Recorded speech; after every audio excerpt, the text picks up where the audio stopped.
Hello' বন্ধুসকল, মোৰ নাম ৰেকিব আফ্ৰিদি। মই এটা পোষ্ট দিছিলোঁ আমাৰ যিটো ৰেকি আফ্ৰিদি ইউটিউব চেনেল, তাত এটা পোষ্ট দিছিলোঁ য'ত আপোনালোকক কৈছিলোঁ যে যিবোৰ বাহিৰা ষ্টেটৰ যিবোৰ ল'ৰা বা ছোৱালী আছে তেওঁলোকে আহি অসমত ৰিটেন টেষ্ট দিছেহি, SSC GD বা আন যিবোৰ এক্সাম থাকে সেইবোৰতো তেওঁলোকে দিয়েহি। কাৰণ কিয় আমাৰ অসমত যিটো এতিয়া SSC GD যিটো আমাৰ ইণ্টাৰভিউবোৰ হৈ আছে বা ৰিটেন টেষ্ট যিটো হৈছে, আমাৰ অসমত যিহেতু কাট অফটো যথেষ্ট কম যায় বাকী ষ্টেটৰ তুলনাত। কাৰণ কিয় আমাৰ অসমখন নক্সলবাদী বুলি ধৰা হয়, গোটেই অসমখন নক্সলবাদী ধৰা হয়।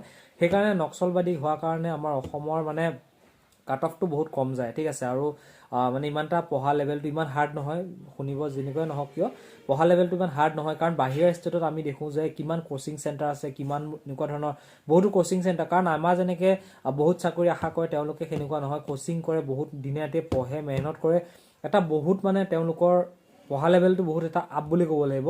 চ' সেইবাবে তাতো সেনেকৈ ঠিক তেনেকৈ যিবোৰ বাহিৰা ষ্টেট আছে তেওঁলোকৰ কাট অফটো বহুত বেছি যায়, আমাৰ থাকি বহুত বেছি যায়। আমাৰ অসমত যে যোৱাবাৰ কিমান গৈছিলে, খুব বেছি গৈছিলে যদি 40ৰ ওচৰৰ পাজি গৈছে, কিন্তু তাত আপোনালোকৰ 70-80 ওচৰত তেওঁলোকৰ কাট অফ গৈছে। ভাবি চাওক তেওঁলোকৰ পঢ়া লেভেলটো কিমান আপ আছে।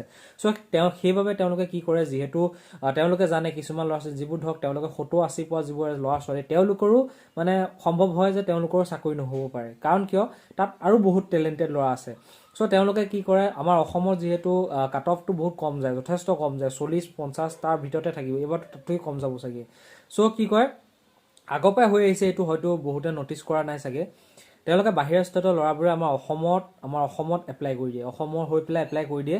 আৰু যিবোৰ ডকুমেণ্টছ থাকে, ভোটাৰ ID হওক বা পান কাৰ্ড হওক, পইচা চইচা দি ঘোচ দি তেওঁলোকে সেইবোৰ ডকুমেণ্টছ উলিয়াই লয়। আমাৰ অসমৰ যিবোৰ কিছুমান উকিলে হওক বা যিবোৰ অনলাইন কৰা কিছুমান মানুহে হওক, যিবোৰে আধাৰ কাৰ্ডৰ বাবে এপ্লাই কৰে বা পেন কাৰ্ড এপ্লাই কৰে, তেওঁলোকে কিছু পইচাৰ কাৰণে তেওঁলোকে ID দি দিয়ে। চ' তাৰ ফলতে কি হয়, আমাৰ অসমৰ যিবোৰ চাওক যিকোনো এটা চাকৰি, এতিয়া আজিৰ দিনত চাকৰি নোলায়।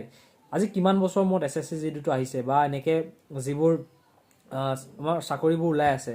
চ' সেইবোৰতো যদি বাহিৰা ষ্টেটৰ ল'ৰা ছোৱালীয়ে আহি পেলাই যদি চাকৰিটো লৈ যায়, আপোনালোকে এটা কথা গম পায়নে, যিবোৰ আমাৰ ৰেলৱে ডিপাৰ্টমেণ্টত আমাৰ অসমৰ কেইটা ল'ৰা চাকৰি হোৱা দেখিছে আপুনি চাবচোন, ৰেলৱেত গৈ পেলাই এটামান আমাৰ অসমৰ আছে নেকি? নাই। কাৰণ কিয় জানে, ৰেলৱেত চব বাহিৰৰ ল'ৰা ছোৱালী আহি পেলাই চাকৰি লৈ যায়। আমাৰ অসমৰ আপুনি নেদেখেই বুলিয়ে ক'ব লাগিব, আমাৰ নাথাকেই, প্ৰায় নাথাকে। কাৰণ তেওঁলোকে কোচিং লৈ বহুত মানে পঢ়া শুনা কৰি আহে, তাৰপিছত অসমত আহি পেলাই তেওঁলোকে চাকৰিটো লৈ লয়। ঠিক তেনেকৈ এতিয়া অসম পুলিচ ইণ্ডিয়ান আৰ্মিটো এনেকুৱা হৈছে, ঠিক আছে। যিহেতু আমি দেখিছিলোঁ তেজপুৰত এনেকুৱা হৈছিলে, ইণ্ডিয়ান আৰ্মিত তেওঁলোকে ID উলিয়াই আমাৰ অসমৰ হয়। যিহেতু ইণ্ডিয়ান আৰ্মি এটা লিমিট থাকে, ডিষ্ট্ৰিক্ট ৱাইজ যিহেতু ইণ্টাৰভিউবোৰ হয়। চ' যেনেকৈ আমাৰ ডিষ্ট্ৰিক্টৰ 5খন ডিষ্ট্ৰিক্টৰ ল'ৰাহে এপ্লাই কৰিব পাৰে। চ' বিহাৰৰ পৰা আহি পেলাই আমাৰ ডিষ্ট্ৰিক্ট বুলি কৈ তেওঁলোকে এপ্লাই কৰি লৈ তেওঁলোকে ID উলিয়াই তেওঁলোকে ইণ্টাৰভিউ দিব আহিছে। যোৱাবাৰ তাৰ আগৰবাৰ যিবোৰ মই গৈছিলোঁ তেজপুৰতো ঠিক তেনেকৈ বাহিৰা ডিষ্ট্ৰিক্টৰ বহুত ল'ৰা ছোৱালী আহিছে। তাৰপিছত কি আছে, ৰাতি তাৰমানে পূৰা আমাৰ যিবোৰ লোকেল ল'ৰা, অসম মৰিগাঁও ডিষ্ট্ৰিক্টৰ যিদিনা ইণ্টাৰভিউ আছিলে, চ' তেতিয়া তাত গৈ দেখিছে যে চব বাহিৰৰ ল'ৰা আহিছে। তাৰপিছত মানে বহুত মাৰপিট হৈছে, বিহাৰৰ চিহাৰৰ নে ক'ৰবাৰ আহিছে, পূৰা পিটন দি ইয়াৰ পৰা পঠিয়াই দিয়া হৈছে তেওঁলোকক। আৰু যোৱাবাৰো সেনেকুৱা হৈছে। চ' মানে এনেকৈ বাহিৰৰ ল'ৰা ছোৱালী আহি আমাৰ অসমত প্ৰায় জববোৰ লৈ আছেহি বা লৈ গৈছেহি। এতিয়া বৰ্তমান চাওক, মোক বহুতে কৈ আছে, দাদা আপুনি এটা ভিডিঅ' বনাই দিয়ক আৰু এইটোৰ ওপৰত এটা একশ্যন ল'ব লাগে। চাওক, মই এতিয়া আপোনালোকক একো ক'ব নোৱাৰোঁ। কাৰণ চাওক, মই ইউটিউবত ভিডিঅ' বনোৱা মানুহ, মই নিৰপেক্ষ, মোৰ কোনো জাতি নাই, ধৰ্ম নাই, মই সকলোৰে বাবে সমানে ভাবিব লাগিব, সকলোৰে বাবে সমানে। যিহেতু মই যিবোৰ ভিডিঅ' দিওঁ অকল অসমে নহয়, গোটেই অল ইণ্ডিয়াক মানে বেছ কৰি মই ভিডিঅ' দিওঁ। যিহেতু হিন্দীটো দিওঁ আৰু অসমীয়াটো দিওঁ। যিবোৰ ভিডিঅ' অসমৰ বাবে হয় তাৰ অসমীয়াত দিওঁ, আৰু যিবোৰ মানে অল ইণ্ডিয়াৰ বাবে হয় সেইবোৰ হিন্দীত দি দিওঁ।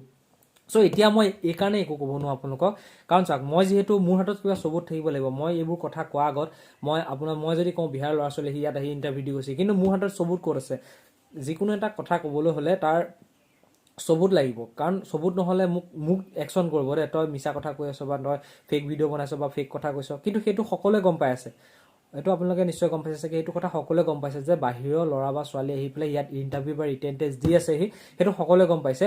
সেইটো মই একো কৰিব নোৱাৰোঁ। আপুনি যেতিয়া ৰিটেন দিব যাব, আপুনি যেতিয়া গম পাব, তাত আপুনি ধৰা পেলাব পাৰিব। কাৰণ আপুনি নিশ্চয় গম পাবই, যিহেতু বেলেগ ষ্টেটৰ হ'লে আপুনি নিশ্চয় গম পাই যাব। তেতিয়া আপুনিহে ধৰা পৰিব। মই একো কৰিব নোৱাৰোঁ, মোৰ হাতত একো চবুত নাই।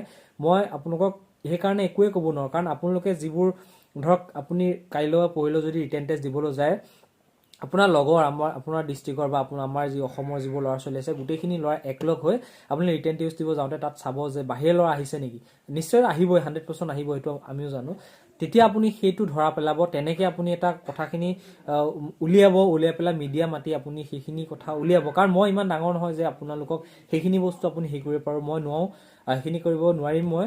আৰু আপোনালোকে একমাত্ৰ উপায় আছে, কাৰণ মই দিব নোৱাৰোঁ, কাৰণ মই আপোনালোকক সেই জেগাত যাব নোৱাৰোঁ বা সেইখিনি মই ধৰা পেলাব নোৱাৰোঁ, যিহেতু মোৰ নিজৰ ৰিটেন টেষ্ট নাই। মই কেনেকৈ কি ক'ম, কাক ক্লেইম কৰিম? আৰু কিছুমান এনেকুৱাও আছে যিবোৰ আজিৰ পৰা বহুত বছৰ আগতে বিহাৰৰ বা য'ই নহওক বহুত বছৰ আগৰ পৰাই তেওঁলোকে অসমত আছেহি, অসমতে বসবাস কৰি আছে, তেওঁলোকে ইয়াত ID উলিয়াইছে আছেহি। চ' তেওঁলোকৰ কথাটো অলপ বেলেগ বাৰু। কিন্তু যিবোৰ এতিয়া তাৰ বিহাৰত অলৰেডি থাকি তাৰ পৰাই ডাইৰেক্ট এপ্লাই কৰিছে, অকল বিহাৰ কৈ থাকোঁতে বিহাৰ বুলি নহয়, বেলেগ ষ্টেটো হয়। চ' সেইবাবে আপোনালোকে পাৰিব একমাত্ৰ যে আপোনালোকে ৰিটেন টেষ্ট দিব যাওঁতে আপোনালোকে কথাটো গম ল'ব যে যদিহে বাহিৰৰ ক'ৰবাত দেখা পায়, আপুনি সেইটো হুলস্থুল কৰি এটা আপোনালোকেহে সেইটো সম্ভৱ, ঠিক আছে? মোৰ দ্বাৰা সেইটো সম্ভৱ নহয়, মই আপোনালোকক কৈ দিছোঁ।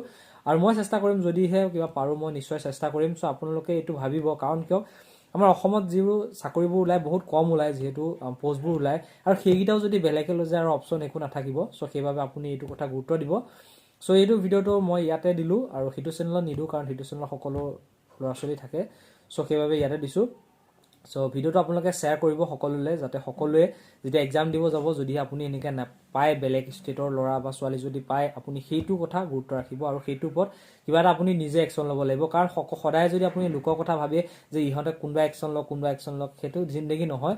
এনেকেই চলি গৈ থাকিব, বেলেগে চাকৰি লৈ গৈ থাকিব, অসমৰ ল'ৰা অসমৰ এনেকেই অৱস্থা নাইকিয়া হয়, কোম্পানী চাকৰি বিচাৰি ঘূৰি ফুৰিব লাগিব। চ' কথাটো ভাবি চাব।